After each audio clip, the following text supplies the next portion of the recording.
Президенттин тапшырмасы боюнча Баткен облусунун Разаков шаарында өлкө жетекчилигинин калк менен жолугушуулары уланууда.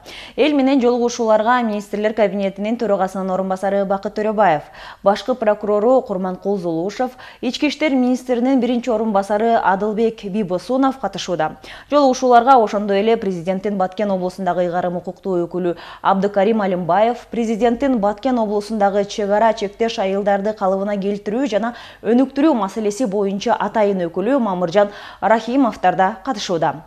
Жолугушууда жергиликтүү тургундар аймактын социалдык өнүгүүсү, чектеш аймактардын өз ара аракеттенүүсү, жергиликтүү калктын миграция, айыл чарбасына мамлекеттик колдоо көрсөтүү, укук коргоо органдарынын айрым кызматкерлеринин мыйзамга каршы аракеттери фактылары боюнча бир катар маселелерди көтөрүшкөн.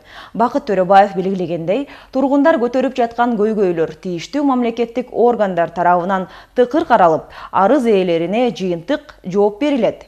Эртең ушундай эле жолугушуулар Кызыл Кыя шаарында да өтөт. Ага Баткен облусунун Кызыл Кыя шаарынын жана Кадамжай районунун тургундары катыша алышат.